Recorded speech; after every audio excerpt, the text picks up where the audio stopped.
You may have come across a cart, a Jehovah's Witness cart, and I have to advise you right from the start, do not entertain these very deceived and brilliantly capable of deceiving groups. They've been entrained to believe lies, and they've been taught to teach lies. And it's a thing called theological abuse. Theological abuse. Now, there's different layers in which this works. There's different ways in which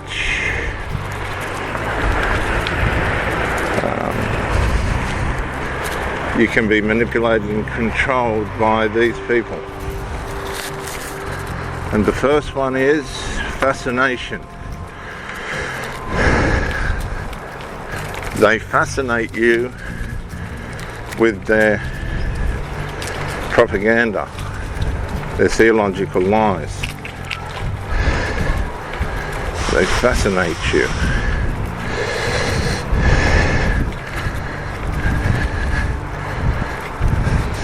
They get you on a journey, theological journey, looking for answers that you'll never ever find because they're not true. What they've got you looking for is not true. Doesn't exist. It's a delusion. I can remember in a relationship, on a relationship level,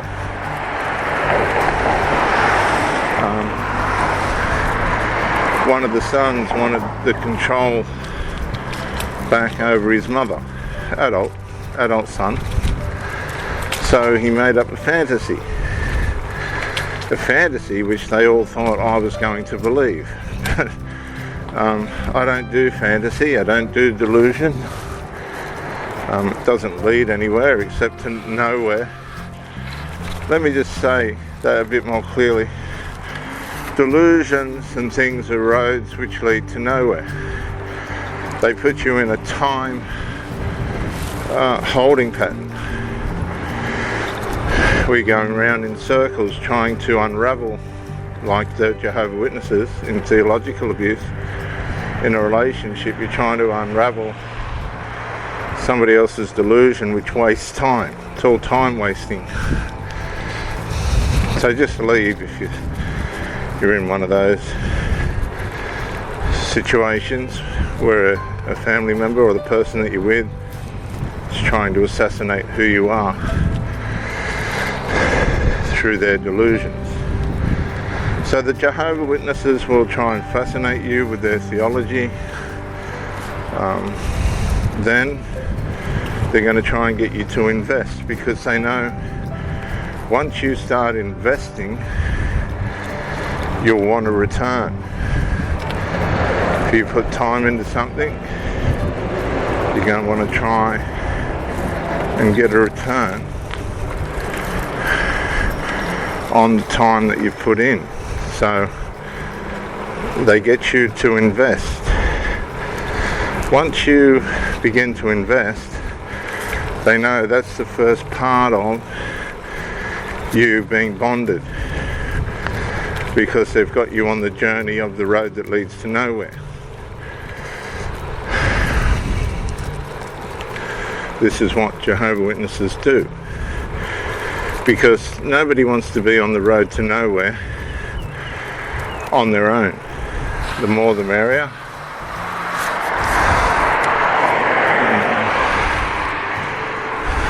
It's a very lonely road when you're sitting there trying to convince yourself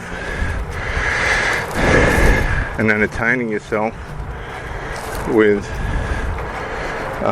theological abuse, realizing that a lot of this stuff isn't adding up. And also that's the beginning of the numbing of your conscience, which means you've gone deep now. The conscience is being manipulated, and so now what's happening is your discernment levels are lowering. You're just giving in to the theological abuse. You're just going along with the wasted time. This is how people lose decades, even their whole lives, in these cults, only to wind up at the end of it all empty, deluded, because they're living a delusion.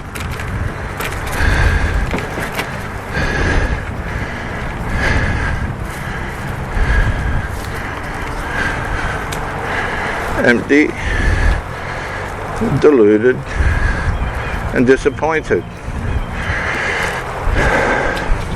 All these things are about wasting time, and these people cannot have the peace that they say they have.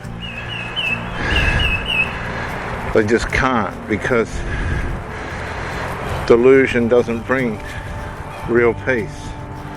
If you're going against your conscience and going against your mind, that is not going to end well for your serenity, particularly if you get to the end of your life and you realize I've been completely duped by a cult, and instead of what you thought was a good investment is what's known as a sunken investment, and that's an investment that of life and time that wasn't going to eventuate in anything positive. Of course, this can be very disappointing and lead to other mental health and physical health issues. You should never, ever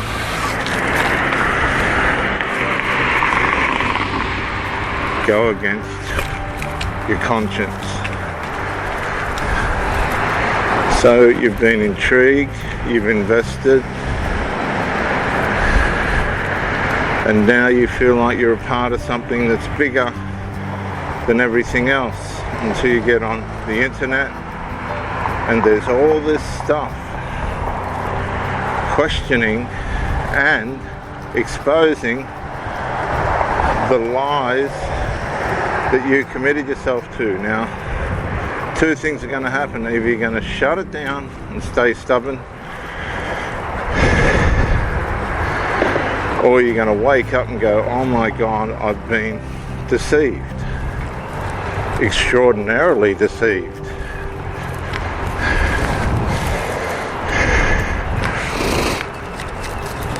And remember, disappointment is the beginning of mental and physical health issues.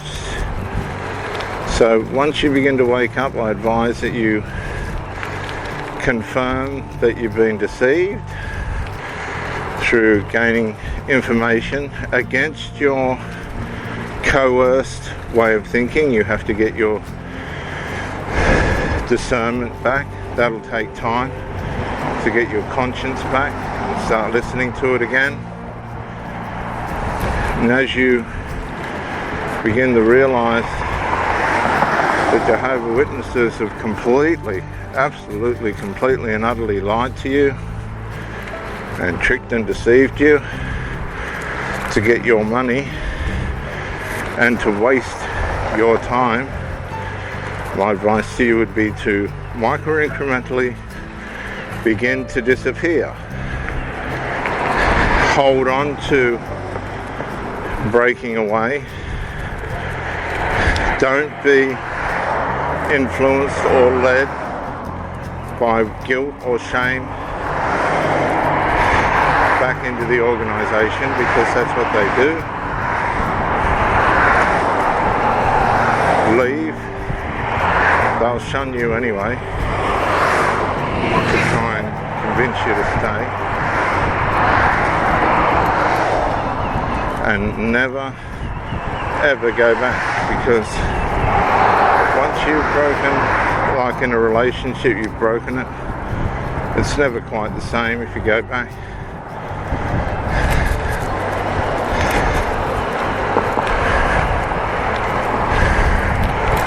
And you're only putting yourself on a path that's going to waste more time, bring more disappointment, more sickness, more illness,